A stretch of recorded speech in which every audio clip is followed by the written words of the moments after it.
Hi. So this is in response to, there was a video of Dorian Yates, legendary bodybuilder. I was a big fan of his growing up from the time I was a little kid. I remember him being in all the magazines and winning all the titles. And he recently showed a video of him doing kettlebell swings. And I hesitated to comment, but he was doing them with a few common mistakes. And do I want to like be that guy and put something in the comments? So I went ahead and did, and I gave 3 pointers, 3 cues, and I hoped people took it as I meant it. And so one guy asked me if I would post a swing tutorial in the comment section. So I sent him a friend request, I sent him a message, and so this video is because of that. I appreciate people taking it the way that I meant it. There were some other people that I was the first one to critique his technique. Many of the people that follow him are bodybuilders. Every bodybuilder that there is going to look up to Dorian Yates. So, but kettlebells are a different thing. They need specialized training. So he was doing the swing. So I'm going to like start with that, then I'm going to back up, and then I'm going to go forward again. So he was doing what is very common. So I'll show you. So he was like not locking out all the way, and then his arms were coming forward at the top. Okay. He was also putting his hand behind his back. That could be because to make sure he doesn't flex his spine. I'm not against that. I don't know that I've seen anybody do that, but it might be a good idea. Normally you want your hand free. But you can do different things with the arms that's not holding the kettlebell. But if someone has that mistake of rounding, putting that arm there, it's actually a good idea. I like that idea. So what he was doing was not extending the hips all the way. The kettlebell was coming out here, then his shoulder was extending. Okay. There's basically 2 kinds of swings: the hard style swing and the sport style swing. And you can even get into, is it fair to even call it a sport style swing? But to keep things simple, there's hard style and there's sport style swings. Hard style, which was what he was going for, I believe, would look more like this.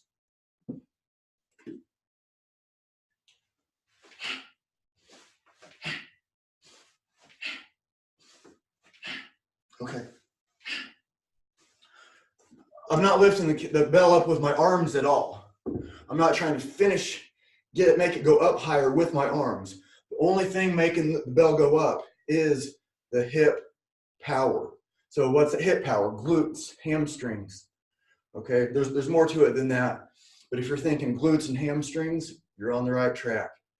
Okay, so you need to keep your shoulder packed into the ball packed into the socket, basically, right? So from the front, the kettlebell starts in front of you, and you want to make sure it stays in your center line. Okay.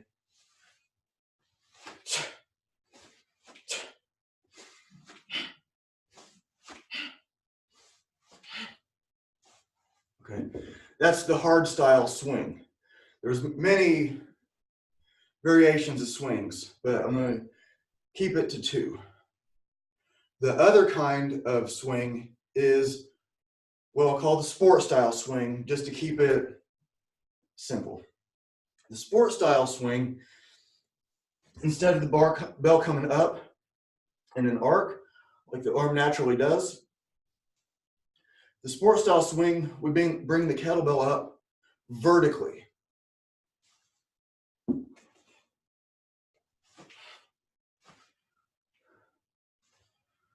you may see some other differences.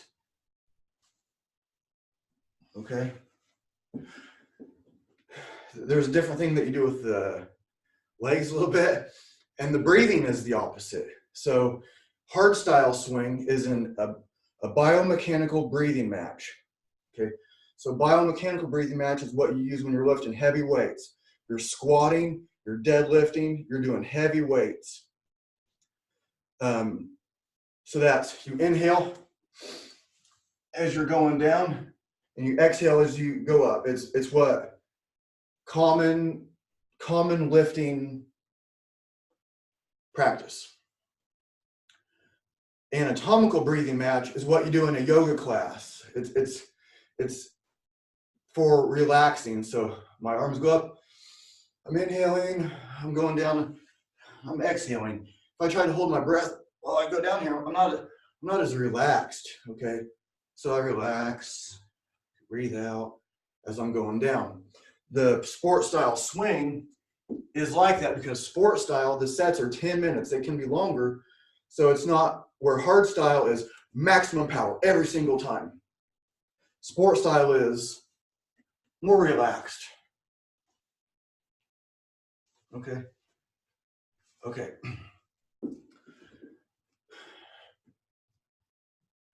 At the top, there's a float. Okay. You make the kettlebell float.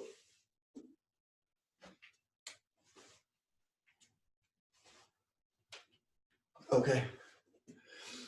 That float lets you know that you're using the right hip power. Because if I'm just bringing it up with my arms, it's going straight back down. There's not going to be any float.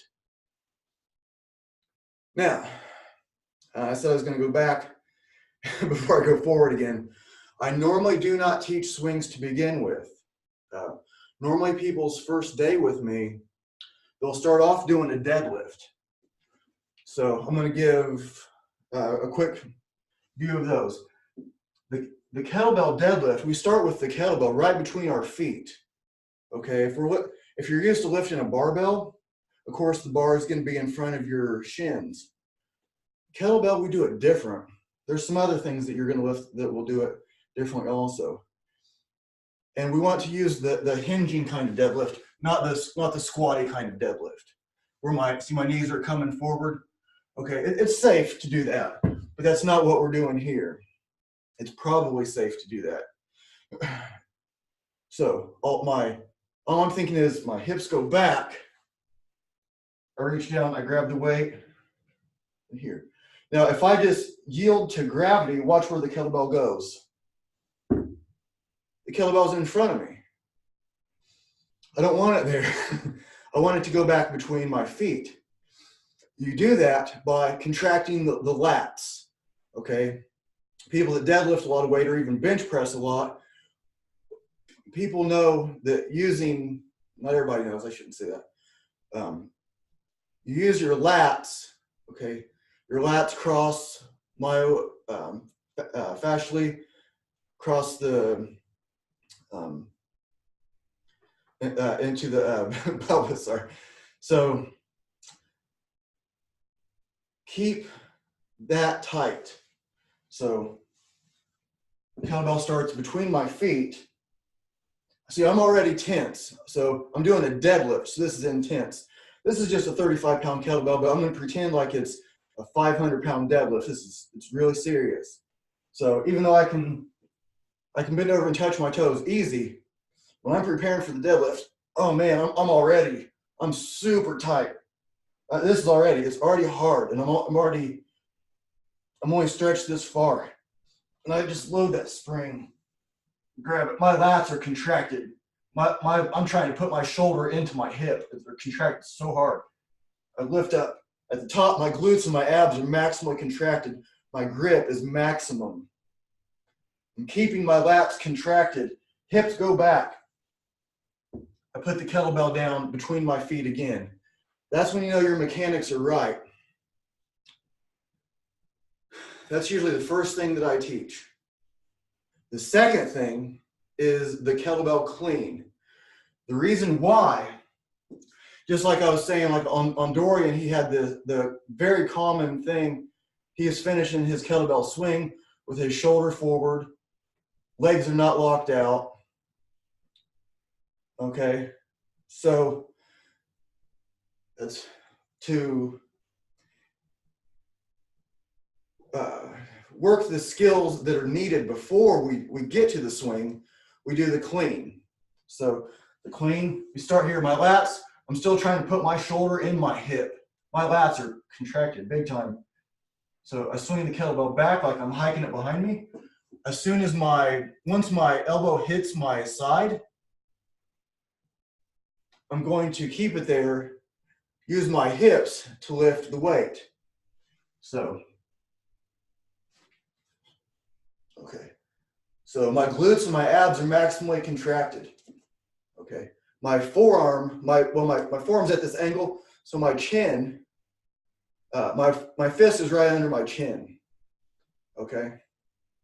So the kettlebell, you can see it's over my hip. Now there's different kinds of cleans, or rack positions rather. Cleans and rack positions. In sports style, you'll see, sports styles, I know it's not fair to term, but just to separate hard style and sports style, my elbow is on my hip. Okay. Sometimes I do that. Sometimes I'll do it with a barbell in one arm. Okay. But we're not going to worry too much about that one. I'm just showing you that what it's not to show you what it is. I just have a few minutes before my buddy is coming in with his client. So with the clean, we start in the front. Look at the kettlebell. Hike it back. Elbow stays there. You lift it with your hips. Okay. So this position,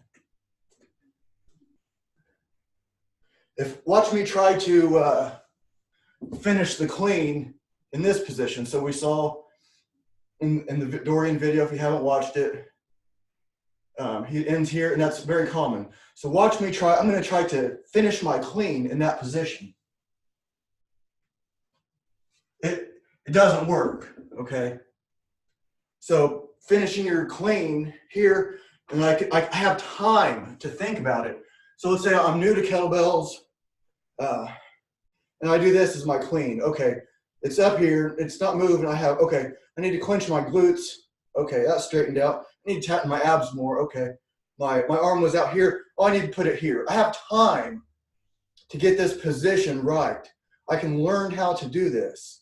And then, so over time, you're just, okay, and using your hips. So this is a 115-pound kettlebell. If I try to curl this, it's not going to happen. I will cheat with a little chalk. I haven't had any kind of warm-up today. I just did that. I just finished with the client myself. So this is 115 pounds.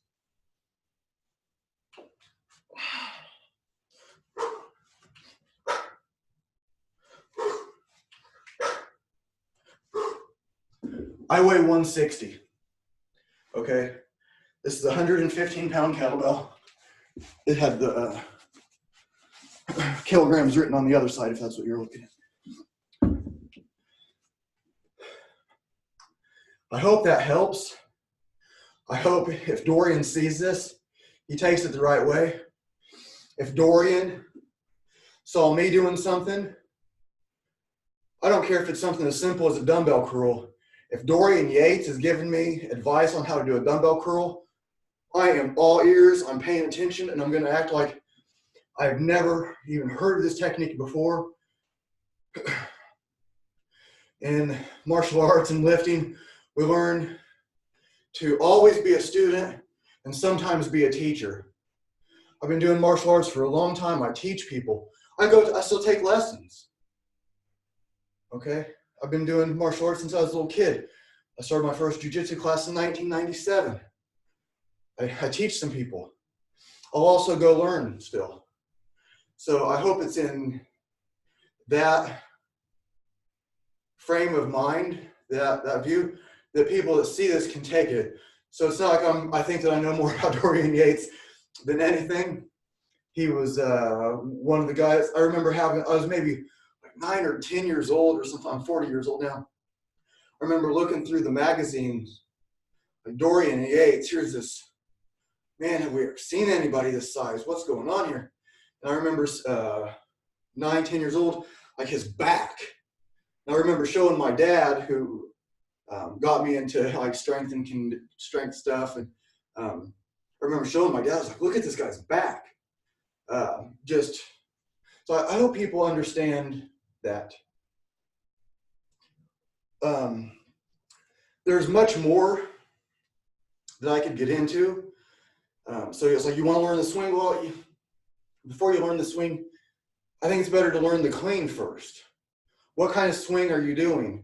Because for the hard style swing, when the kettlebell's coming out, it's good, and you can get the float that way. But when you start doing the sport style swing, you can start doing juggling like this.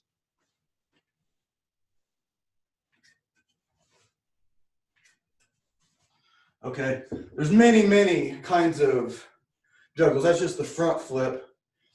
There's many more.